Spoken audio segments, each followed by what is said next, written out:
Todos sabemos lo importante que es Internet, pero hay una pregunta que rara vez nos hacemos. ¿Cómo se controla este medio? Suele creerse que Internet es completamente libre, pero eso no es del todo cierto.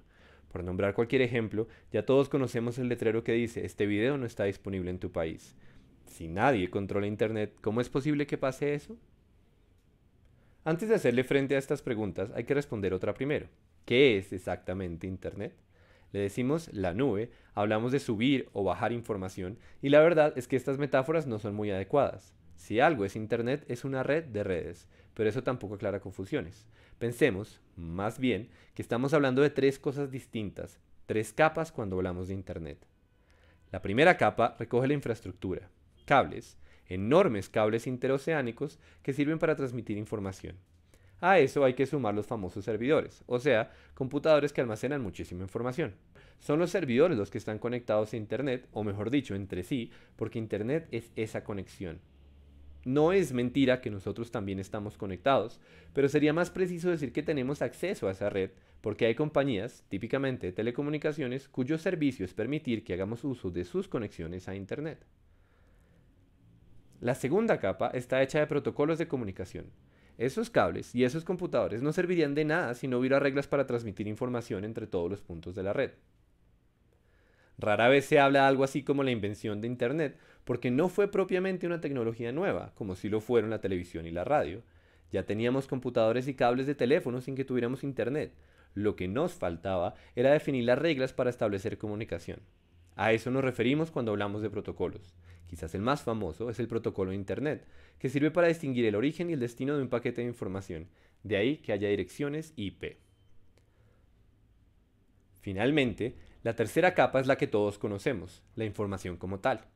Como los servidores que contienen toda esa información están conectados, cualquier persona puede decir, en un sentido tal vez no literal, pero sí muy práctico, que por ejemplo este mismo video está en Internet.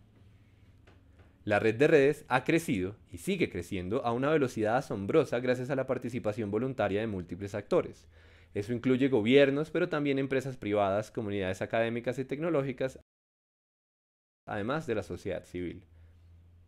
La arquitectura de Internet, descentralizada y abierta por diseño, dio lugar a un modelo de colaboración que funciona sobre la base del beneficio mutuo. Los actores simplemente decidieron participar.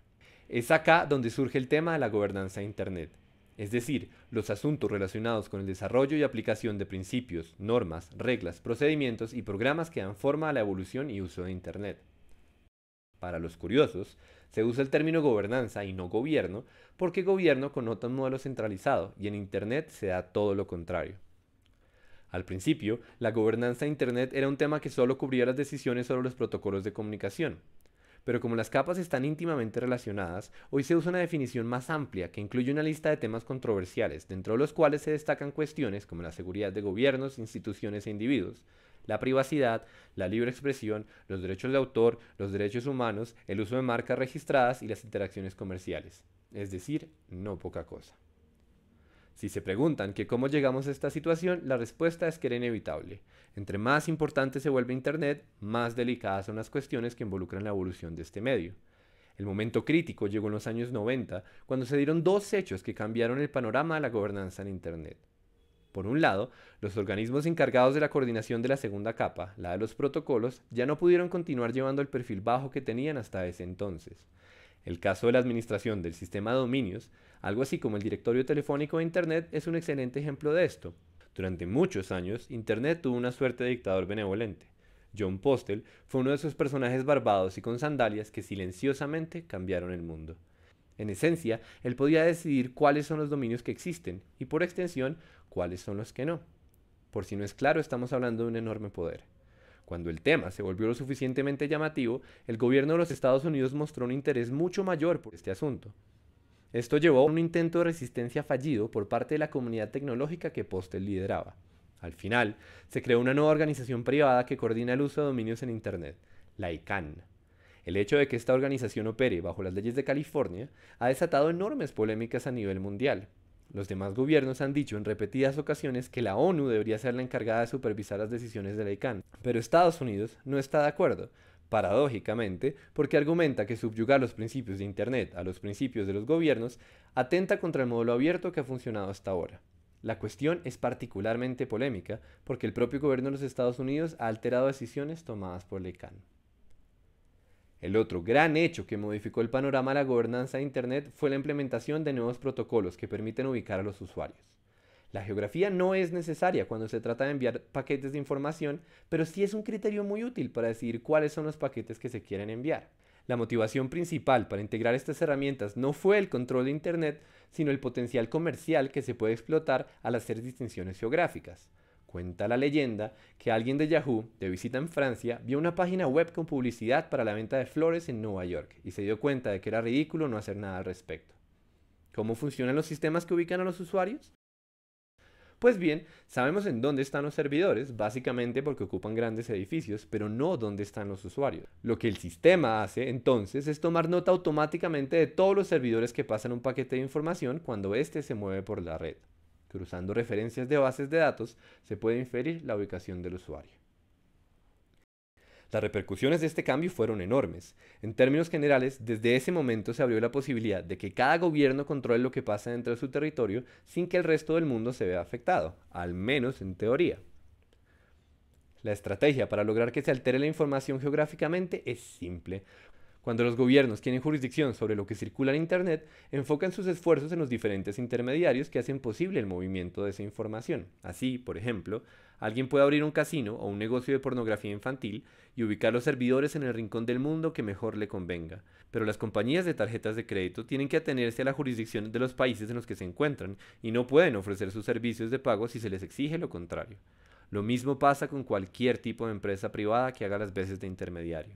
Hace algunos años, Google tuvo que sacar de sus resultados en Estados Unidos a una página web danesa que publicó los textos secretos de la cienciología. Los cienciólogos no querían que esa información se conociera y estratégicamente apelaron a los derechos de autor para lograr que fuera censurada. No se puede controlar Internet como tal, pero el principio de soberanía le da el poder a los gobiernos sobre los intermediarios y estos, a su vez, tienen poder sobre lo que pasa en la red. No estamos diciendo que la influencia de los gobiernos es negativa o positiva. Casos se pueden encontrar para defender ambas posturas. El punto es mucho más sencillo. Algo que antes no era posible, ahora sí lo es. Y como resultado, la información disponible en Internet no es la misma para todos los países. El caso más extremo es el de China, pero de eso habrá que hablar en otra ocasión. Entonces, ¿quién controla Internet? Sería fácil suponer que la gobernanza es un tema que se discute a nivel de naciones, pero debido a la historia y la arquitectura de este medio, se reconoce que los actores involucrados no son únicamente los gobiernos, sino también las empresas privadas, las comunidades técnicas y la sociedad civil. Por esta razón, muchas de las organizaciones que regulan los protocolos obedecen a un modelo de gobernanza multi-stakeholder, otra palabra incómoda como governance con la que no sabemos muy bien qué hacer. Es decir, que los representantes de los distintos sectores participan en la toma de decisiones sobre lo que ocurre en la segunda capa, a través de organismos como la propia ICANN. Sin embargo, entre el modelo de gobernanza con representantes de diferentes sectores y el modelo de negociaciones a nivel de estados existe una tensión, empezando porque esas organizaciones que velan por el desarrollo y el funcionamiento de Internet, en últimas tienen que rendirle cuentas a Estados Unidos. Uno de los grandes debates a nivel de la ONU es precisamente aquel sobre la autoridad que los demás gobiernos del mundo reclaman y que no tienen en lo relacionado con los protocolos de Internet. En todo caso, ya vimos que los demás gobiernos cuentan con un arsenal de tácticas para influenciar indirectamente lo que pasa en Internet al interior de su país, aunque con frecuencia las repercusiones son internacionales. Finalmente, como iniciativa para lidiar con todas estas tensiones, desde 2005 existe el Foro para la Gobernanza de Internet, en el que nosotros, como sociedad civil, tenemos la posibilidad de participar en igualdad de condiciones junto con el sector privado, los técnicos y los representantes gubernamentales. El foro fue impulsado por la ONU, ocurre cada año en una nueva ciudad del mundo y allí se discute sobre todos los temas enunciados hasta ahora. Pese a que el foro no tiene poder de decisión, es un espacio de diálogo que legitima el modelo multi-stakeholder y allí se da la posibilidad de un encuentro libre entre todos los actores. ¿Acaso por el hecho de que no se toman decisiones, se trata del escenario donde se llevan a cabo los debates más interesantes sobre este tema?